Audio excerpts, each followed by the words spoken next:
Hello, friends, and welcome back to After School Adventures at Neagle Emerson Library. If you have not been in this week, I encourage you to come in and see us. You can browse the shelves yourself and choose any of the books that you would like to check out and take home with you.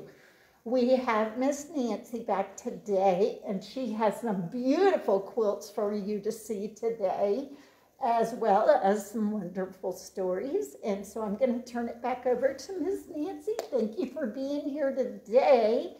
And we know we'll see you again this summer for some sewing and animal stories. Yes, you will. Yes. So animals are another one of my favorite things. I know. I'm so excited. So I'm so glad to be here today. And this is the last Wednesday of the month. So this is the last Wednesday we're going to talk about quilts. I don't know what next month. We are doing all kind of March Madness kinds of things. Oh, well, that's always fun to do in March. I know. So if you've tuned in the earlier weeks this month, you probably heard me talk a little bit about quilts. And quilts, with all quilts, there's a front or a quilt top, which is normally pieces of fabric put together. This happens to be a 9-patch, and that's easy because there's 9 little squares that are put together, and that makes up a quilt block. And then there's a backing, which can be plain or it can be more pieces of quilt fabric. And then in the center, and that's what really makes it a quilt, there's batting. And the batting is what makes the quilt so warm. So sometimes it's really heavy batting. This happens to be a lighter weight batting. So some of your summer quilts have very, very thin batting, and some of those heavy winter quilts that you want to snuggle down and get warm under have really, really heavy batting. And you take the squares and put them together, and you end up making a quilt. This quilt, I wanted to try a new technique, and this is called a bargello. And it's supposed to look like waves on the beach. So you can see I did it in blues and greens with a little bit of white, but it has real wavy lines to it, and it's little tiny pieces of material. And you can get different designs, but the technique is called bargello. And this one, How long did it take you to make that? it took me probably 2 months. Now, I didn't work on it every day. Yes. But it's a matter of cutting out all of the sewing the strips of fabric together, and then cutting them a certain way, sewing them back together, and then doing the stitching on them. The stitching took a bit of time to get that all right. And then you bind it to hold all the pieces together. It is just beautiful. Thank you. And then this one, it's not bound, so you can actually see the quilt sandwich. I just got this back from a lady who quilts for me. And you can see she did a leaf design. I love the butterflies. So I didn't want to cut them up into little pieces. So this is called a focus quilt. So you have big pieces of fabric. If you have like a big design you want to showcase, you keep the pieces bigger. And then we talked about doing leaves, and you can see in the orange where the leaves, the quilting is in the leaf pattern. And then when I get home, I have to put binding around the edge, and so you can't see the raw edge with the batting in the middle. And the back of it, is plain green, so you can really kind of see, let me move over here, if you want to lift it up, you can really see the leaf pattern on the back. So the back of the quilt can be as pretty as the front of the quilt. And that way, if you don't make your bed all the way, it doesn't matter. You can see right. both sides of it. Both sides, and it's beautiful. Now, if you really, oops. Okay, we're good. If if you would like to learn how to quilt, the Quilt Museum here in Carrollton offers a quilt camp for kids 1 week in June and 1 week in July. You have to be a rising 3rd grade, which makes you about 9. And we have people from 9 probably to 15 or 16 that come in and start to learn how to quilt, and every year you make a different quilt pattern. So if you're interested, you can contact the Southeastern Quilt and Textile Museum, and we would love to have you learn how to quilt with us. So one of the things that, one of the books that we picked, probably 3 weeks ago, was called the Handkerchief Quilt by Carol Klein. And I liked this book because it's based on a true story. And in the story, this lady who's a teacher, her children, her students gave her handkerchiefs as presents. And you probably give your teachers presents too at Christmas or teacher appreciation or the end of the school year.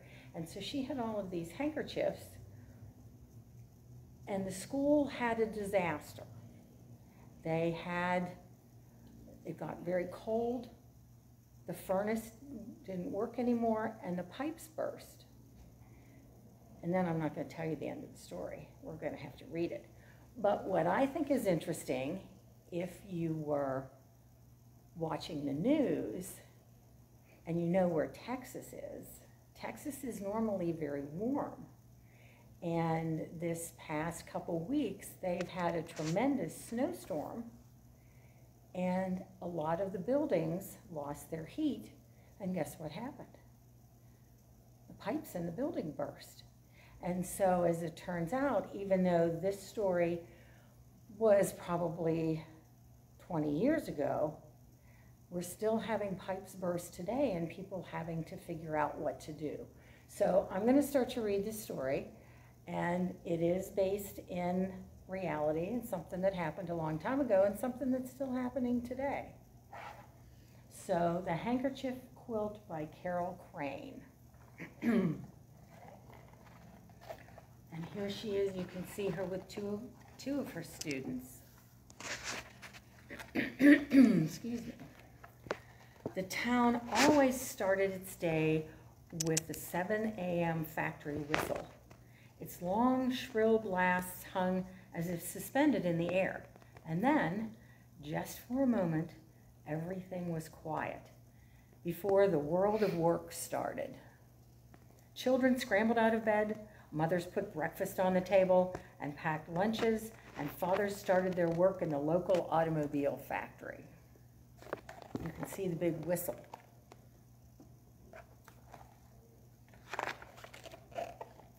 The sound of the whistle also started Miss Anderson's day.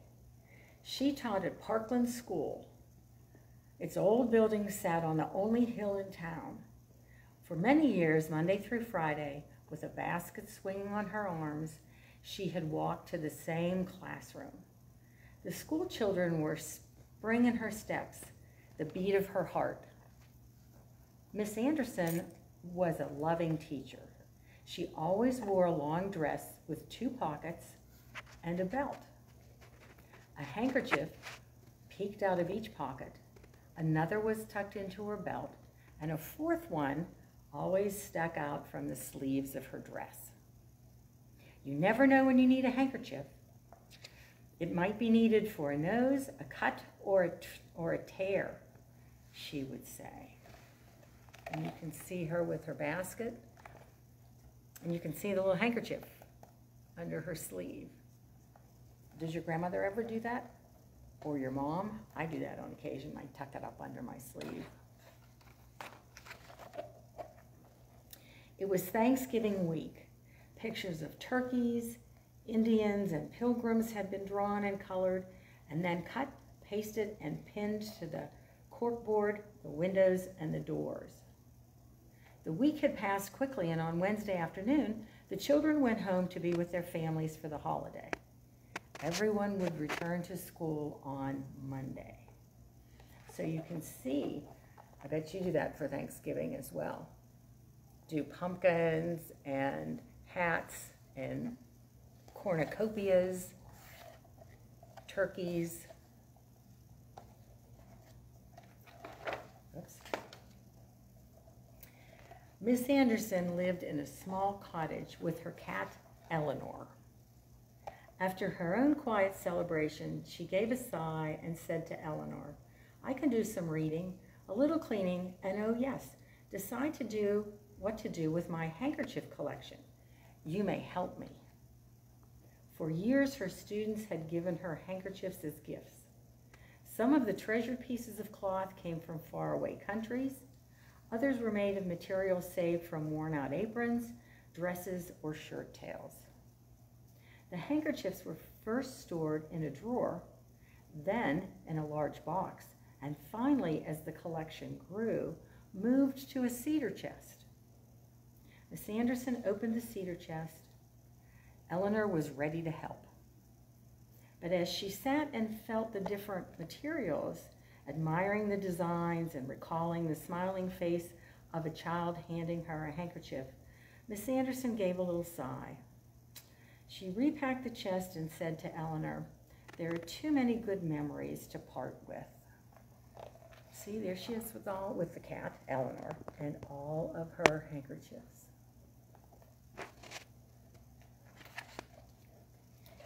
Over the holiday weekend, the weather had turned bitterly cold.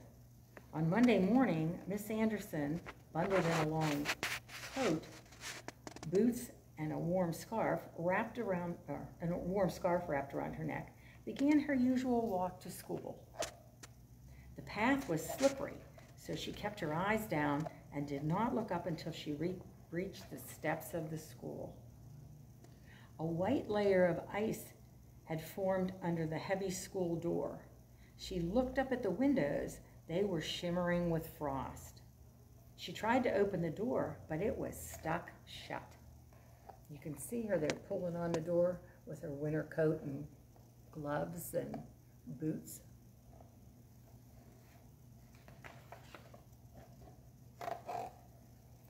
With a hard shove, Miss Anderson opened the door. Stepping inside, she gasped in surprise. The hallway was a slick skating pond, and icicles hung from the ceiling. Mr. Post, the principal, yelled, "Stay out! The furnace went out and the pipes burst. Water and ice are everywhere." Can you imagine walking into your school and seeing icicles hanging from the ceiling and being able to skate down the hallways?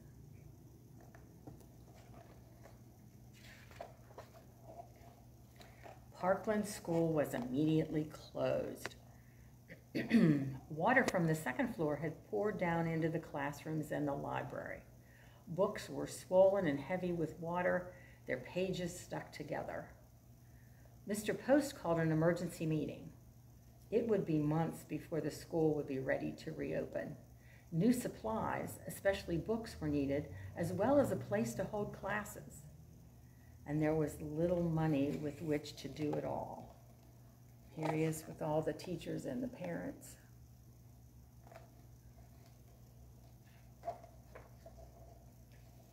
Thinking of her school in ruins, Miss Anderson tossed and turned in her bed that night.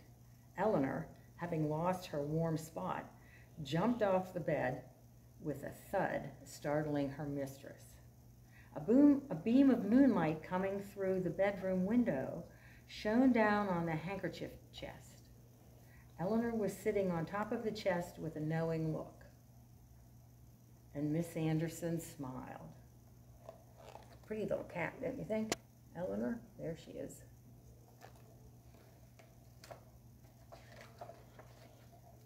The next morning, Miss Anderson found a sled in the garage.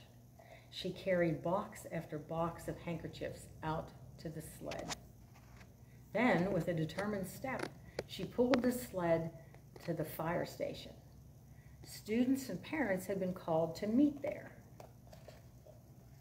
See all the boxes of handkerchiefs she had? It was still snowing too, if you noticed.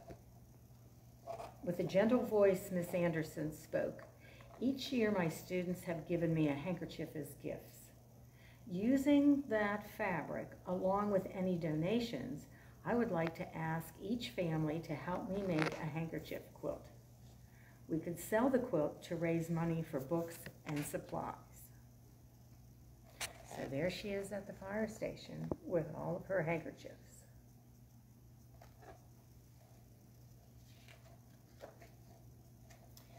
So for 3 weeks, families worked together, night and day in shifts. The men, fathers and grandfathers, used their design experience from the factory, and the women, mothers and grandmothers, applied their sewing skills. Together they designed a pattern called Cathedral Window. The children, guided by Miss Anderson, took scissors and snipped and trimmed strips of cloth from all of the handkerchiefs. So you can see all the kids working to help make the quilt.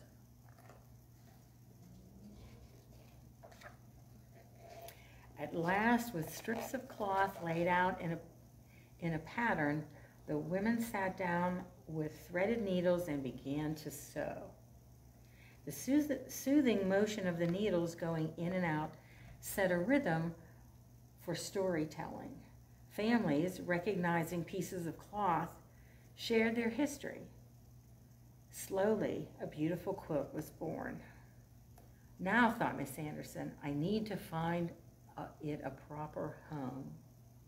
You can see all of the ladies sewing. And if you look, you can see the design of the quilt. And that design is called a cathedral window.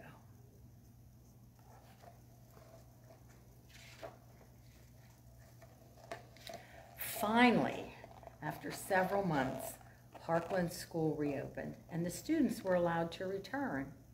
The building was repaired, but they still needed money for supplies and books. You can see it's more spring, so it's been a while since they were in school.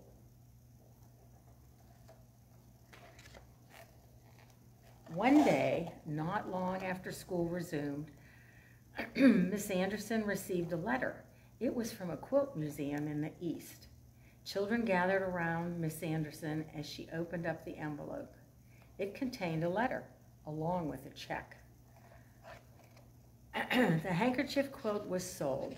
There was enough money to buy books for the school library and paper for the students.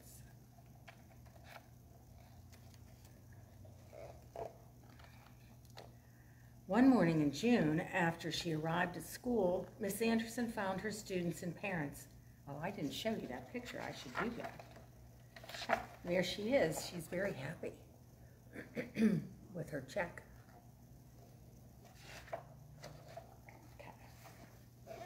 One morning in June, after she arrived at school, Miss Anderson found her students and their parents waiting for her in her classroom. A big red bow was tied to her reading rocker. They led her to her chair and presented her with a square, flat box. As the parents clapped, the children wiggled with excitement while Miss Anderson opened the box. Inside, wrapped in tissue paper, was a beautiful handkerchief, lovingly made from the remnants left from the quilt project, and embroidered with the students' names. You can see she got her present. The end. So the quilt that they made gave them enough money for them to buy their books and supplies that they needed. So I'll have one other story. 347. Pardon? 347. Oh, okay. This is called the alphabet, the Quilt Alphabet. And the kit that you picked up asks you to make a quilt block that we're going to talk about.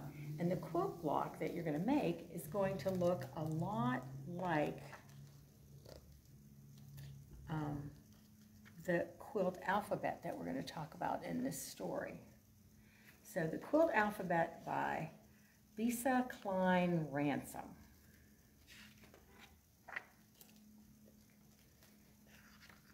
Red, green, and golden hues, nature's hand-picked treat. Wholesome goodness to the core, each bite a savory sweet. This is for the letter A. So what do you think the word is? Apple. A perch above the world below, a private bird's eye view, a roomy home if just for one, a cozy nest for two. And the letter is B. Do you know what the word is? If you guessed birdhouse, you would be right.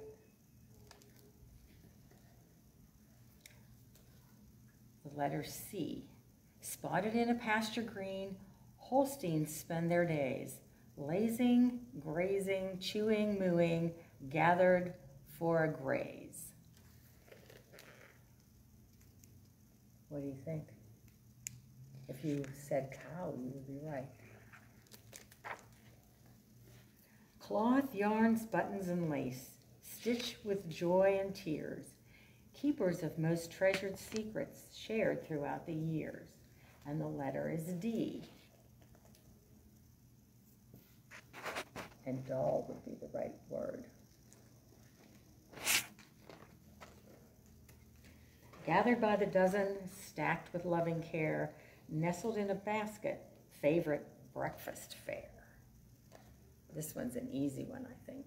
The letter's E, so it should be eggs.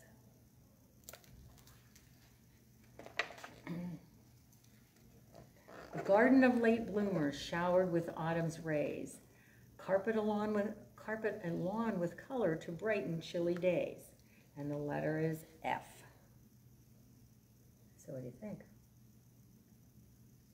Did you guess flower?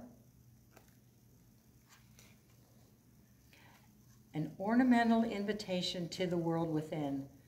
A welcome with wide open arms invites the outside in. And the letter is G. So what do you think was the picture? I would guess a gate.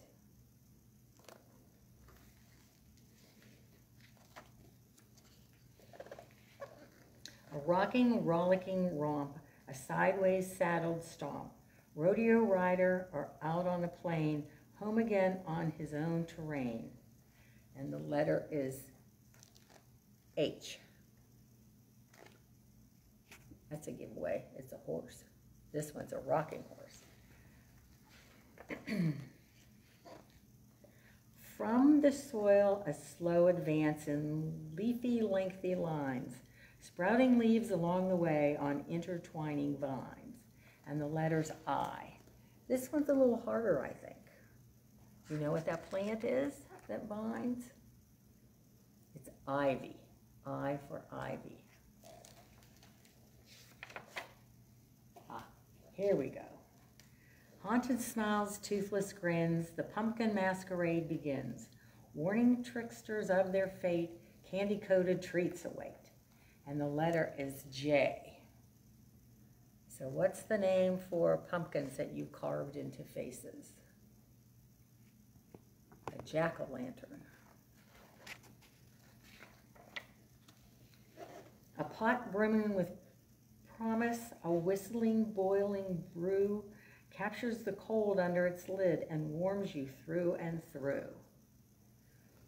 That's kind of hard to see. It's really dark. The letter is K, so it would be a kettle, like a tea kettle.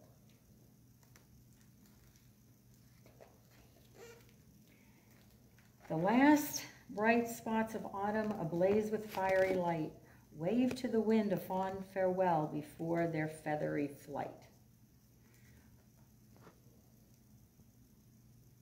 Did you guess a leaf? Then you would be right. Spoken with pen in hand across the miles throughout the land, connecting from near and away, tucked in a secret hideaway. And the letter is M. And I bet everybody has one of these. It's a mailbox.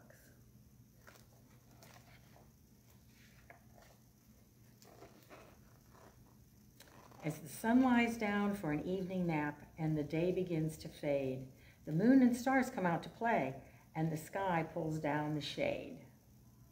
And the letter is N. So night or nighttime.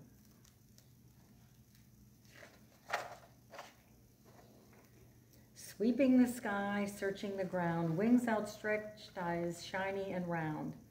A night bird draped on the evening flight, hunting for prey by the glow of moonlight. This one everybody should get. It's a pretty picture of an owl.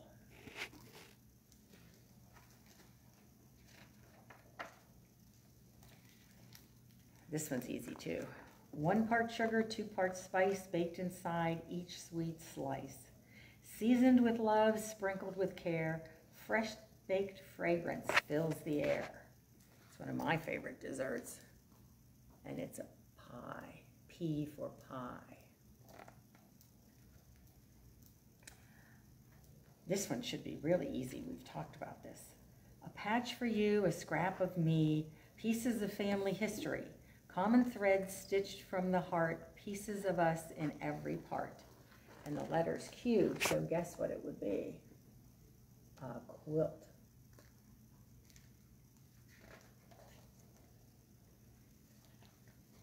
Cock-a-doodle-doo, how do you do? Open your sleepy eyes. Cock-a-doodle-doo, how do you do? A solo at sunrise. And the letter is R. So this would be not a chicken or a hen, but a rooster.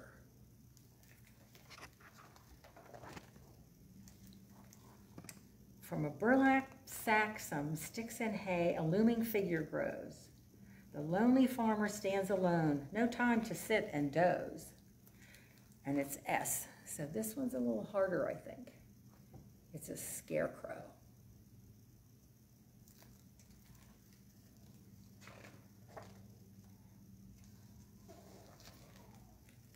Push, pull, plow, plant, trudging through the land, heave, haul, heft, heap, a farmer's helping hand. And what's the thing a farmer really needs?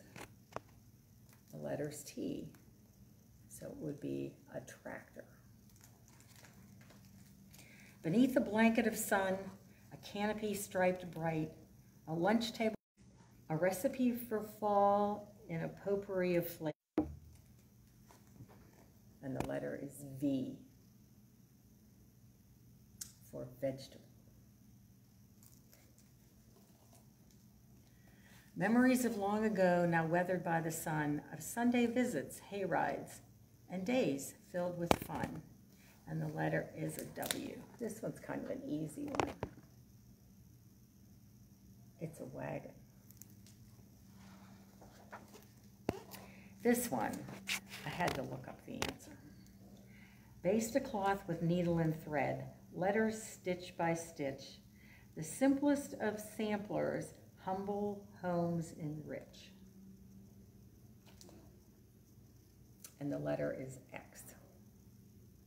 So they're saying that it's an X stitch or a cross stitch because you cross, you do a stitch this way and you do a stitch this way to make an X. So it's referred to as a cross stitch or an X stitch. Soaked with the sun, ripened with rays, a cascade of color dapples the days.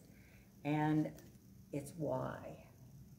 So if you look at what's on the page, the color that's on the page, the word is yellow.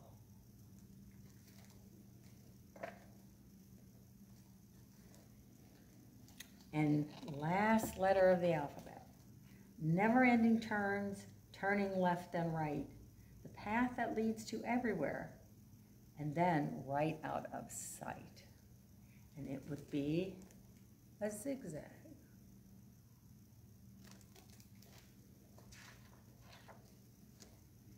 And then the back of the book is nice because it tells you if you got all the words correct. And I think we did a pretty good job. even with the X stitch. Okay. Very good. Thank you. Do we want to talk about the? Sure. Okay. When you got your packet, is that what you call it? Yes. When you got your packet, you got a bunch of little squares and you got a bunch of rectangles. And what we wanted you to do was to make your own quilt squares. So you can put them together any way you'd like. If you wanted to use these over here and these over here, you could. But this is how you would build a quilt square. And so we have the little corner pieces and then the border pieces. And what we'd like you to do is to put your initials in the two quilt blocks that we have. So my name is Nancy Dombrowski, so I would either cut out an N or color in an N or paint an N and make it as fancy as I wanted to. I could do cursive, or I could print, or I could do script. You could have your parents help you.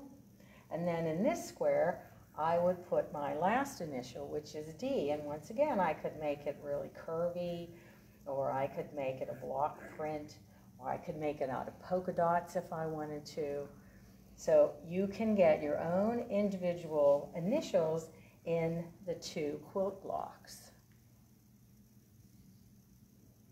They also, this week, got some information about their own name, how they would count the letters in their name, and do even some graphing with that kind of thing. So we had a little activity with math, and then we also did Lion and the Lamb, because we are getting ready for spring. Yes, and we are, March definitely. Madness. Okay. Yes. All right. So we had several different things. I am going to pop back up here. Okay, well, it was my pleasure to be with you these last couple of weeks. I hope you enjoyed my reading as much as I enjoyed reading to you. Absolutely, Miss Nancy. We were so thrilled to have you here and appreciate everything you did.